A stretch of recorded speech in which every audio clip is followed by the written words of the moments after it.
How to write an ISO 27001 compliant acceptable use policy. This brief video is part of a commercial training program for cybersecurity professionals. It explains how to write an ISO 27001 acceptable use policy that is concise, relevant and compliant with ISO 27001. We will go through a sample policy that you can download and use as is or tailor to your needs, and we will go through some of the key aspects of the policy so that you will learn exactly what is required and how you can build your own. This sample policy has been incorporated into ISO 27001 certifications, and it has been audited by internal audit, external ISO assessors and client auditors from the Big Four audit firms, as well as others. It is compliant with good practice, and using it will get you through the pain of your audits. So let's begin. Policies are one of the foundations for ISO 27001, the international standard for information security. The ISO standard requires a multitude of policies, but careful planning and a consistent approach can reduce the workload dramatically. A great approach to policies is to divide your policies into above-the-line and below-the-line policies. The above-the-line policies are the policies that normal or non-privileged users and people get to read. They're the ones you really want everyone to be forced to read. They tell normal, non-privileged users what is required. They set out the InfoSec store and provide a framework for compliance, security and enforcement. The below-the-line policies are the ones you want the IT engineers to read. They are the ones that deal with the detail of using AES, TLS, Base 64, split tunneling or whatever. In those policies, you decide if you want to have technical detail or keep it high level, depending on how many documents you have the energy to maintain. But the AUP is an above-the-line policy. It might be the only policy your intended audience ever bothers to read. The first step in constructing your above-the-line policy is to identify and understand your stakeholders. For whom are you writing this policy? That's easy, isn't it? It's the users. Well, sort of. Your users probably care about one policy most, the expenses policy. Everything else is just so. Well, I hate to tell you this, but really the only person who truly cares is the author. And as the author of more policies than I care to recall, even I get bored reading them. But keep in mind that your end users don't care. They may not really understand, they may not want to understand. They just want to do their job, get paid, and go home for pizza. That's why you have to keep 3 rules. Keep it brief, keep it simple, keep it relevant.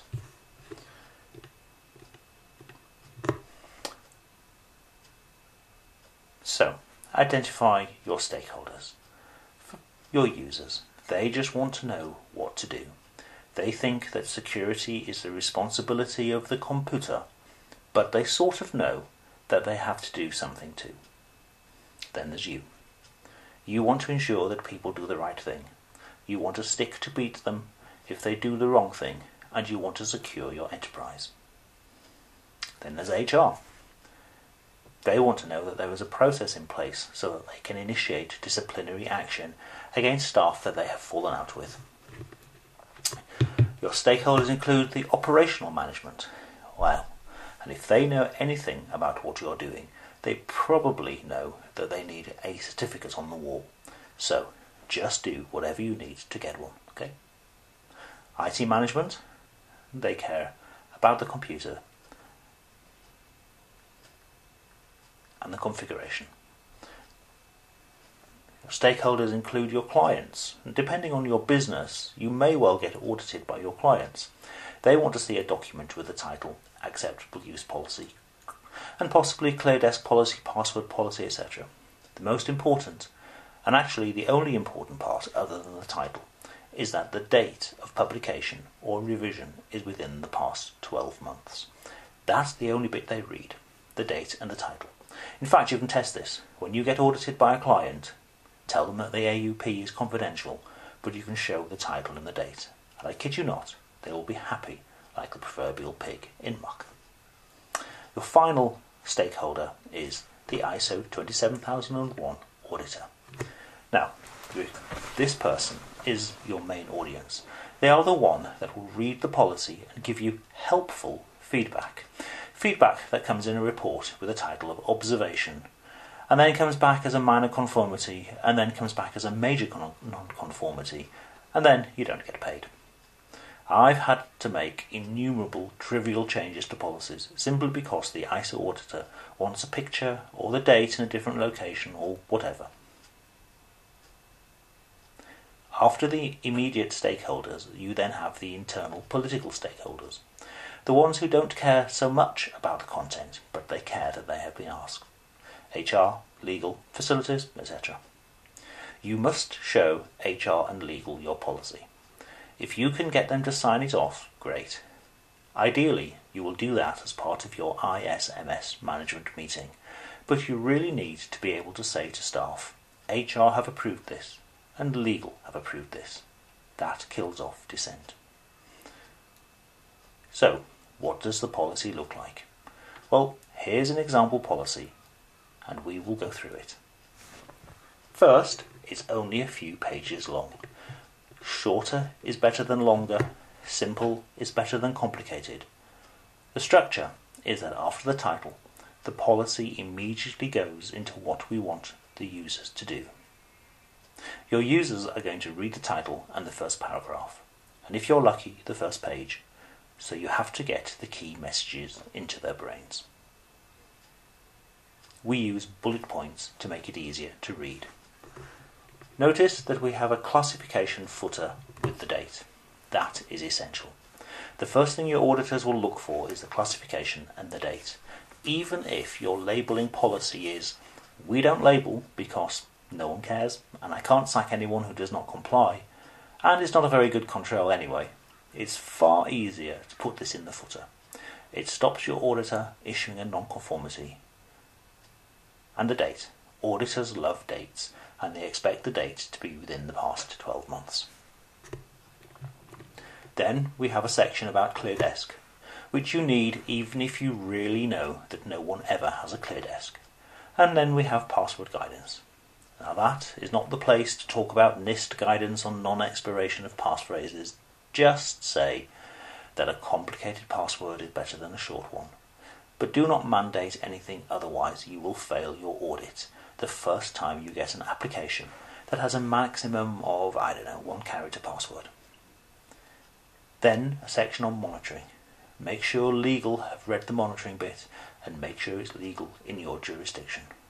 Then at the back, put the bits that your ISO auditor wants to see, the version history, so that they can see that yes, you did update the date every year, who approved it, and make sure you give yourself delegated authority to make whatever changes you like, and state that the policy is available for people to download and can be issued to suppliers if there is a contract. That will be enough to get through your audit. The main content of the policy is simple. Don't do bad things. Let's go through what that means.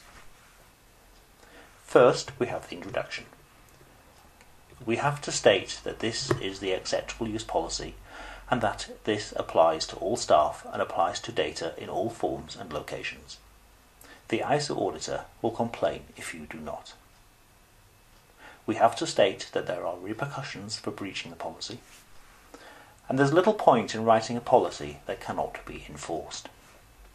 A very common mistake is for an information security professional to decide in isolation what makes good practice, and for them to never get business support to implement, and more importantly, never to get any way to enforce the policy.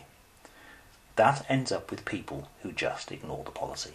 So make sure that HR have seen it, and you can use words like could have consequences and equivocate, unless you are confident that you have the weight of HR and senior management behind you.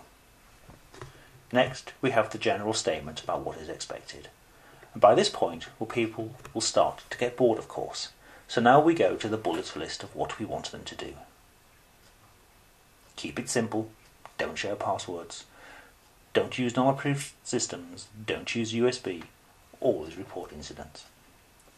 Don't forget, you're not trying to teach a resistant workforce to be cybersecurity experts. You only want them to know the basics of what is required. Good practice is for the AUP to apply to all staff, but you may want to have a separate code of conduct for IT staff and privileged users. Finally, we have the other end user policies. ClearDesk, another ISO requirement, and to be fair, it can be a good thing. The issue is enforcing. So, if you can't enforce, then you can accept that people make their own local decisions and simply avoid the requirement to have a barren desk at the end of each day. We have guidance on passwords. Clients like to ask about password policies, so we have some general guidance on choosing a password. Now, this is not the place, of course, to go into the technical details of passphrase entropy or NIST guidance. Just give them some simple rules. And we've picked here 8 characters with a mix of special characters.